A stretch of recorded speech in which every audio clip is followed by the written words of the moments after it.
ਤਾਂ ਪੰਜਾਬ ਦੇ ਵਿੱਚ ਹੁਣ ਤੱਕ ਦੀ ਸਭ ਤੋਂ ਵੱਡੀ ਠੱਗੀ ਹੋਈ ਆ। ਲੁਧਿਆਣਾ ਦੇ ਬਜ਼ੁਰਗ ਦੇ ਨਾਲ 19 ਕਰੋੜ 84 ਲੱਖ ਰੁਪਏ ਦੀ ਠੱਗੀ ਨੂੰ ਅੰਜਾਮ ਦਿੱਤਾ ਗਿਆ ਹੈ ਤੇ 15 ਬੈਂਕਾਂ ਦੇ 76 ਖਾਤਿਆਂ ਦੇ ਵਿੱਚ ਪੈਸੇ ਟ੍ਰਾਂਸਫਰ ਕਰਵਾਏ ਗਏ ਨੇ। ਫੇਸਬੁੱਕ ਦੇ ਰਾਹੀਂ ਪਹਿਲਾ ਦੋਸਤ ਬਣਾਇਆ ਗਿਆ ਤੇ ਫਿਰ 1 ਕਰੋੜਾਂ ਠੱਗੇ ਗਏ ਨੇ। ਦਰਅਸਲ ਟੈਰਰ ਫੰਡਿੰਗ ਤੇ ਫਰਜ਼ੀ ਆਰਬੀਆਈ ਨੋਟਿਸ ਦੇ ਨਾਲ ਬਲੈਕਮੇਲ ਕੀਤਾ ਗਿਆ।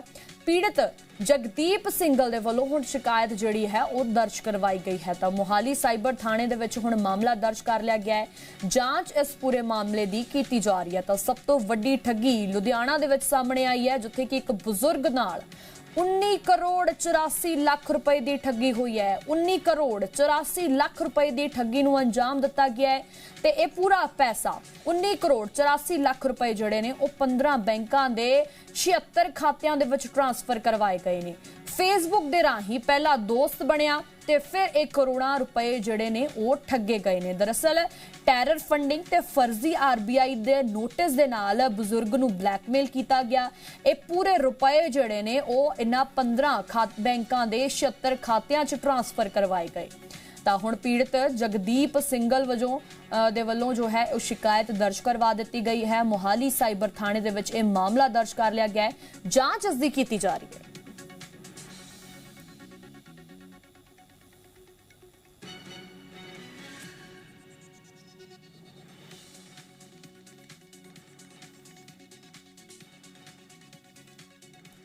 इस खबर से ज्यादा जानकारी दे लई मेरे नाल मेरे सहयोगी मनीष शंकर जुड़े हुए ने।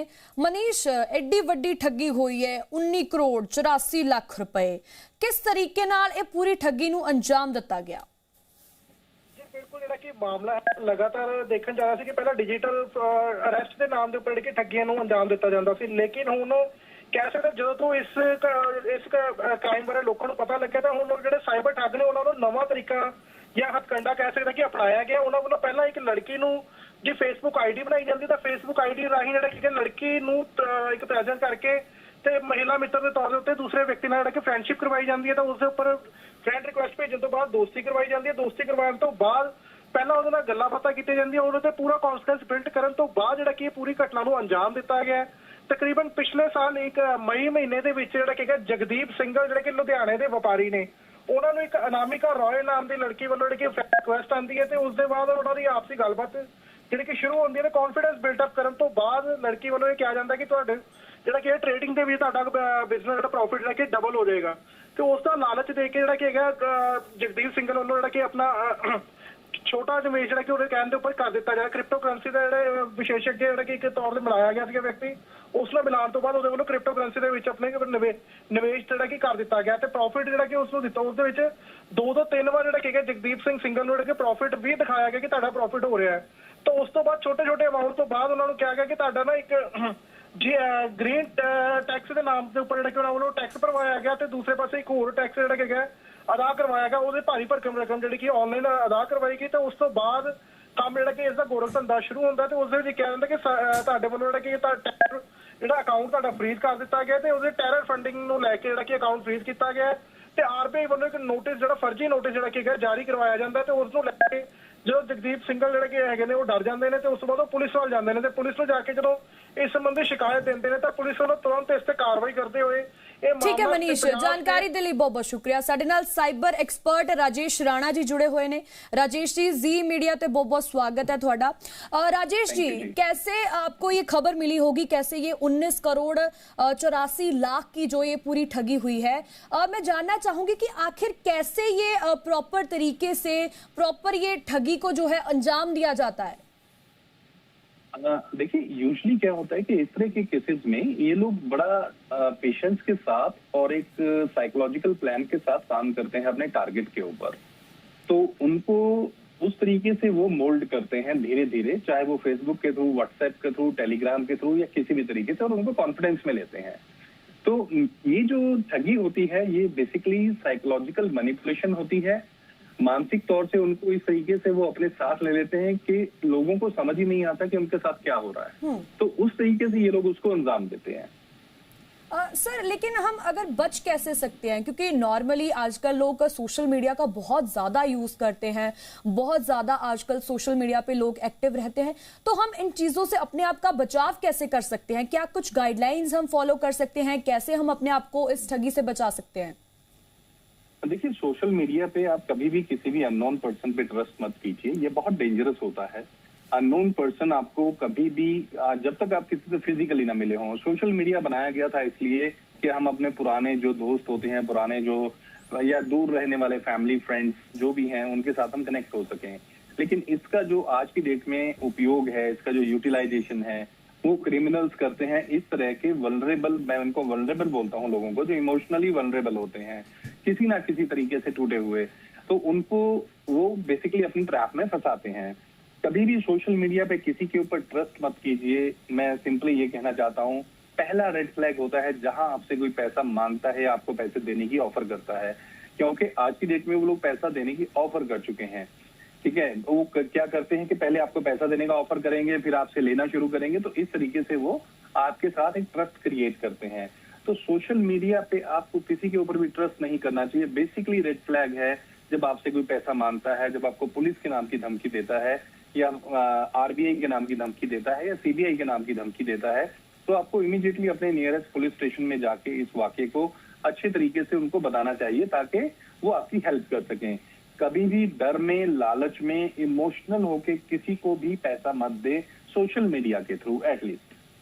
सर जैसे आपने बोला कि डरा के वो उनसे ये पूरे पैसे जो है वो ऐंठे जाते हैं, लेकिन क्या होता है कि नॉर्मल अगर हम कॉमन मैन की मानसिकता को देखें तो जब भी कोई सीबीआई का नाम लेता है, ईडी का नाम लेता है, या ऐसे कोई टेरर फंडिंग आरबीआई का नाम लेता है, तो वो लोग डर जाते हैं। उन्हें लगता है कि पता नहीं शायद उनसे क्या कुछ हो गया है, तो उसी के चक्कर में वो उन्हें झांसे में ले लेते हैं। बिल्कुल, देखिए, कॉमन मैन की जिस हम साइकोलॉजी की बात कर रहे हैं, यही साइकोलॉजी क्रिमिनल को भी पता है, और वो इसी साइकोलॉजी का यूज करके कॉमन मैन को ठगी करता है। तो हमें इस साइकोलॉजी से बाहर निकलना पड़ेगा। हमें ये समझना पड़ेगा कि कभी भी कोई भी गवर्नमेंट और जो हमारी लॉ एनफोर्समेंट एजेंसी है, चाहे वो सीबीआई है या आरबीआई है या कोई भी है, वो कभी भी आपको सोशल मीडिया के थ्रू या फोन के थ्रू ना तो सम्मन भेजते हैं, ना आपको किसी तरह के अरेस्ट वारंट भेजते हैं, ना ही आपको किसी तरह के प्रोसिक्यूशन के लेटर भेजा जाता है। अगर आपके खिलाफ कोई ऐसी कार्रवाई होनी भी होगी तो कम से कम लोकल पुलिस स्टेशन से कोई ना कोई साथ आएगा। मैं तो इनफैक्ट इतना भी कहता हूं कि अगर कोई बाहर से आपके पास आके बोलता है कि मैं सीबीआई से आया हूं या मैं महाराष्ट्र पुलिस से आया हूं, तो आप हमेशा उनको बोलिए कि लोकल पुलिस स्टेशन से किसी को साथ लेके आए ताकि आपकी सेफ्टी बनी रहे। सर जैसे मान लीजिए कि अब हमारे साथ ये हो गई है ठगी, तो इसके बाद जैसे जो बैंक्स में भी ये पैसा ट्रांसफर करवाया जाता है, तो क्या उनको ट्रेस कैसे किया जा सकता है? क्या कोई चांसेस है कि वो हमारा पैसा वापस आ सकता है? जी डेफिनेटली बहुत अच्छे चांसेस हैं। आज की डेट में I4C है या साइबर क्राइम की जो हमारी सेंट्रलाइज्ड यूनिट है सेंट्रल गवर्नमेंट की, वो बड़ा अच्छा काम कर रही हैं। वो सभी अकाउंट्स को ट्रेस करते हैं, जितने भी ये जो यूजली जिन अकाउंट्स में पैसा जाता है, फर्स्ट ऑफ ऑल तो वो अकाउंट वाले को शायद पता नहीं होता कि उसके अकाउंट में ठगी का पैसा आ रहा है, क्योंकि हम इनको म्यूल अकाउंट बोलते हैं। तो ये पैसा वहां से कहाँ ट्रांसफर हो रहा है, तो इसकी ट्रेल जो है पुलिस सर्टनली फॉलो कर सकती है। और जितना बड़ा अमाउंट का मैग्नीट्यूड का मुझे बता रहे हैं, तो पुलिस आई बिलीव के इमीडिएटली इस पे एक्शन लेके काफी कुछ कर सकती है, और आगे से आगे जाके जो चेन रिएक्शन में अकाउंट्स हैं उनको ब्लॉक किया जा सकता है। सर मैं एक बात और जानना चाहूंगी कि आखिर जैसे ये इतने, अब हम इसी केस की बात कर रहे हैं, जैसे 19 करोड़ पैसा है ये, तो ये एक ही अकाउंट में क्यों ट्रांसफर नहीं करते? ये अलग अलग बैंक्स के अलग अलग खातों में क्यों जाता है, ताकि ट्रेस ना हो सके? नहीं, ट्रेस ना हो सके एक रीजन होता है, लेकिन दूसरा रीजन ये होता है कि आप उलझा दो। आपने एक अकाउंट को ट्रेस करना है और उसकी बजाय आपने 50 अकाउंट को ट्रेस करना है, फिर 50 में से 500 अकाउंट में चला जाएगा। तो उनको ये पता होता है कि पुलिस के पास इतना टाइम है, नहीं है, लॉ इन्फोर्समेंट एजेंसी सभी बिजी होती हैं, हर रोज के केसेस हैं, तो एक या दो अकाउंट को फॉलो करना आसान है, 50 को मुश्किल है, 500 को बहुत मुश्किल है। तो इस वजह से उसे वो मल्टीपल अकाउंट्स में डाइवर्ट करते हैं। उनकी बेसिक ये एक तरह की मेथोडोलॉजी है काम करने की। सर जैसे एक तो ये तरीका हो गया कि फेसबुक में पहले कोई फ्रेंड बनता है आपका, फिर पैसे ऐंठे जाते हैं या इन्वेस्टमेंट के जरिए। एक पीछे इससे पहले भी एक और केसेस आए थे जैसे डिजिटल अरेस्ट के। और कौन कौन से तरीके हैं जिसकी वजह से ये ऐसे ठगियों को अंजाम दिया जाता है?